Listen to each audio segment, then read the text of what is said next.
Всем привет! Сегодня предлагаю посмотреть на устройство бочки и баса в классических технокомпозициях, таких как композиции Оливера Хантемана, и в данном случае я предлагаю рассмотреть его проект под названием Rotlicht. Напомню, как звучит оригинал.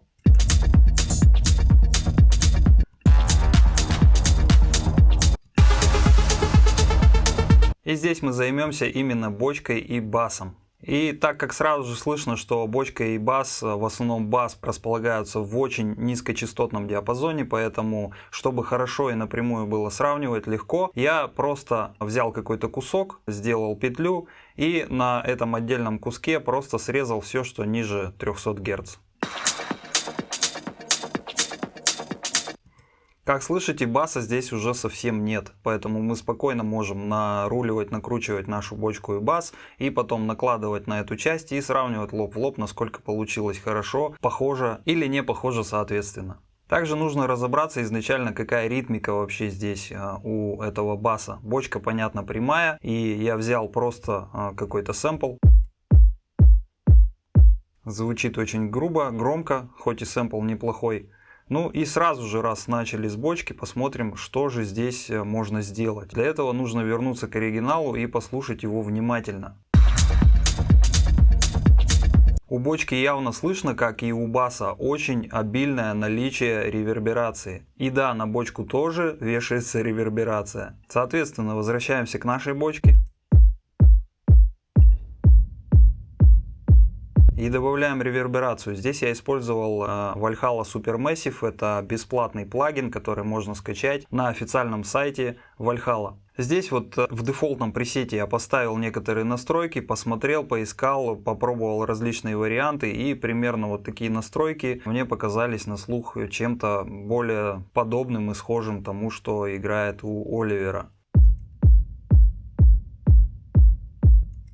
Звучит очень низкочастотно, и очень сильно я заглушил весь верх, иначе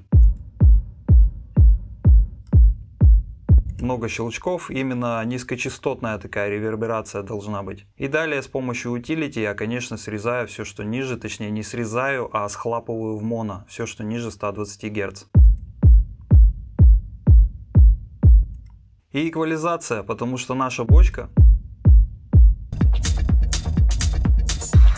совершенно не похоже на то, что там у Оливера. Понятно, он ее как-то накручивал. Полностью тембр я не стал даже пытаться повторять. Я просто примерно отэквализировал из того, что есть. И получил в итоге вот такой результат. То есть сильно-сильно ее смягчил. Убрал много низа, потому что у Оливера явно слышится, что основную часть на себя берет уже некая более высокая гармоника бочки, и за счет нее бочка начинает пробиваться. Ну и щелчок, конечно же. Поэтому весь саб-диапазон я вот в данном случае, потому что бочка очень жирная, я вот так сильно вырезал. Но это очень кардинальная эквализация. Конечно же, так не нужно делать, особенно если вы используете какой-нибудь Kick 2. Там можно сразу же накрутить очень аккуратное тело бочки и не делая вот таких сильных вырезов. Но при работе с сэмплами никто не запрещает вам делать и вот так. И здесь я сделал небольшой подъем на 320 Гц в данном случае, чтобы хоть как-то сильнее приблизиться к звучанию бочки Оливера. И эквализация в режиме mid-side и сайд составляющей, то есть со всего того, что находится в стерео, я, естественно, сильно обрезал весь низ. И также изрядным вырезом, полкой, сделал вот такой вот вырез во всем, что ниже, опять же, 320-330 Гц.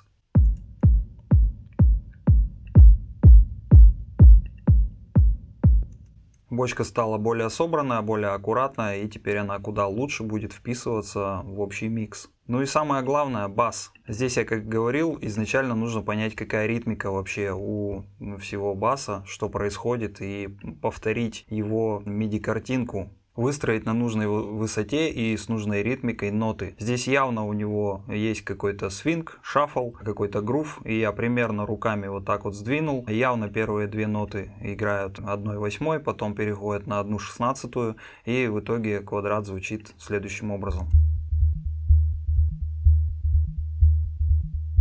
Также Velocity поставил примерно на слух, как мне это видится. То есть последняя нота на октаву выше. И как мне показалось, все это играет на ноте ре диез. Или ми бемоль. Тут уж я не знаю, чтобы меня никто не ругал опять с музыкальным образованием. У меня образования нет. Соответственно, построили мы рисунок самой партии и переходим далее, что здесь было. И, конечно же, это синтезатор. Я, как обычно, делаю это в стандартных инструментах Wavetable. Это обычный синус, без каких-либо искажений. Сильно закрыт фильтр. Очень, совсем чуть-чуть резонанса. Изрядно добавлен драйв почти наполовину в режиме PRD и срез 24 дБ на октаву. И также вот примерно так выглядит основная огибающая амп, то есть немного приоткрыта атака, дикей довольно длинный, сустейн минус 10 дБ и очень короткий релиз. Все остальное я не трогал. Матрица модуляции буквально это основная огибающая, управляет ручкой открытия фильтра. Совсем чуть-чуть. Все, ну и как слышите, звучит абсолютный синус. Немного усиленный драйвом. Просто звук окажется, как будто стал немного громче. Здесь никаких изменений унисон вообще не трогал. Это чистый саб-бас. Ну и далее обработка. Если сейчас без обработки это все включить, вот так напрямую, отключу здесь всю обработку. Здесь у меня и так все отключено, остается только один сайдчейн от бочки, то звучать это будет вряд ли как-то похоже на Оливера. Слушаем сначала оригинал.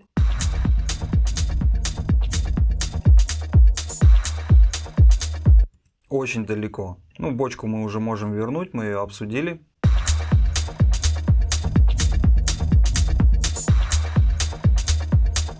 Где-то уже ближе, но все-таки еще совсем не особо-то похоже. Поэтому давайте посмотрим, что здесь можно сделать по обработке.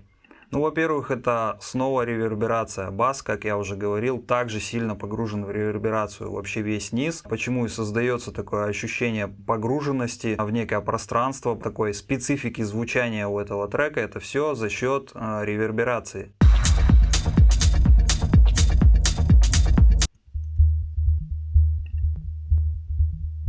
То есть я опять же использовал Valhalla Supermassive и опять дефолтный пресет. И просто с дилеем на 1/4 с точкой, микс примерно напополам, ширина тоже наполовину.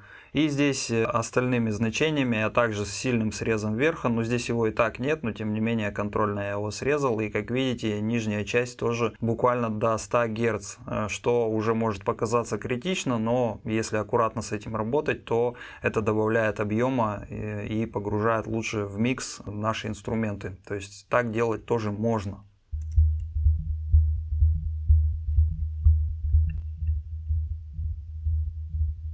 И то есть в данном случае это некая смесь реверберации и дилея получается. Обработка мягкая, аккуратная, и она лишь косметически прибавляет какого-то эффекта. Далее я это все вместе с хвостом реверберации усиливаю овердрайвом.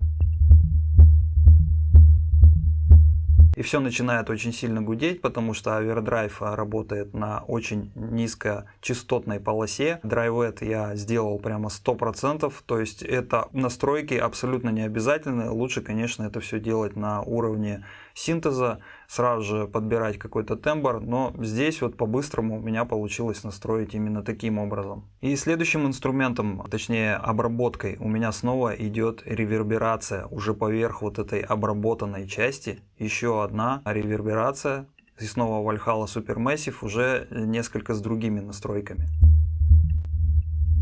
И вот здесь как раз уже работает прибор именно в режиме ревербератора.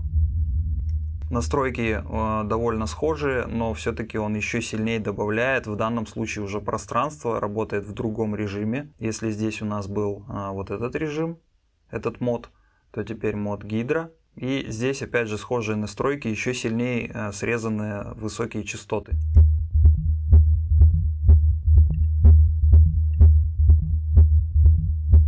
Еще больше задает пространство, и вот сейчас мы слышим, какой хвост от нее большой остается за счет фидбэка. Ну и далее, конечно же, чтобы это все сразу же у нас не конфликтовало и нормально вписывалось в микс, мы сильно схлапываем в моно все, что ниже 150 Гц. И следующим этапом подключаем очень серьезную, критичную эквализацию. Опять же, повторюсь, лучше это все делать на уровне тембров, но здесь по-быстрому я решил реализовать это таким способом. То есть вот этот гул невероятный, который у нас так сильно сейчас вылазит, я просто очень сильно вырезал. Именно на этой ноте.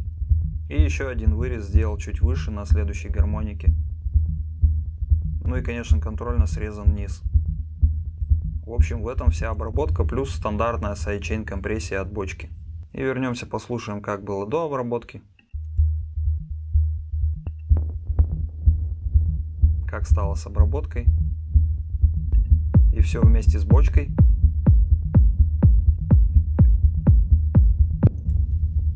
И теперь послушаем с высокосоставляющей частью этого же куска трека, чтобы сравнить, насколько похоже или не похоже у нас получилось.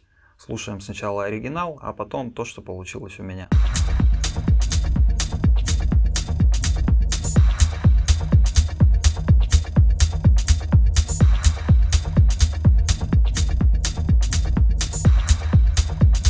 Получилось примерно так, да, не полностью один в один сходится, но всю суть самого подхода и того, как примерно создается такое сочетание бочки и баса, мне удалось передать. То есть как саму ритмику, так и погружение в пространство как бочки, так и баса и связку между ними соответственно. Ну и также здесь, конечно, у меня есть групповая обработка, за счет чего случается вообще эта прокачка. То есть опять же ее если отключить совсем целиком, то мы получим довольно пусто звучащую и не накачанную партию.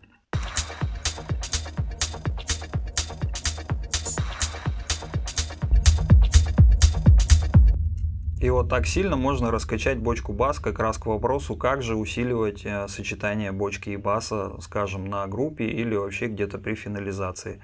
Не обязательно совершенно использовать какие-то сторонние приборы по типу FabFilter Saturn. Можно взять просто обычный автофильтр. Теперь с 10-й версии Ableton у него есть ручка Drive. И просто на срезе добавляем немного резонанса, увеличиваем Drive и получаем тот самый заветный эффект. Можно послушать, как это работает.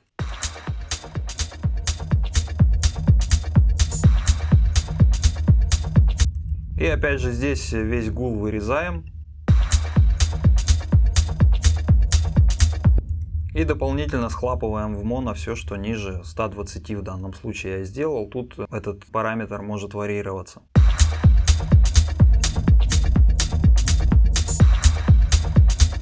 Так общую суть мне удалось передать. Получать полностью один в один звучание тембров у меня и не было задачей. Это очень кропотливое дело и не всегда получается довольно быстро это реализовать. Но сама суть передана, и это можно использовать в своих треках, если вам нравится стиль звучания Оливера Хантемана. А чтобы еще лучше разбираться в музыкальном продакшене, я предлагаю подключаться к бессрочному тренингу, который проходит на площадке Boosty. За очень низкую цену вы получаете доступ ко всем материалам, к общему чату и обратной еженедельной связи. Как раз в предыдущем ролике я показывал пример такой обратной связи, которая происходила буквально неделю назад.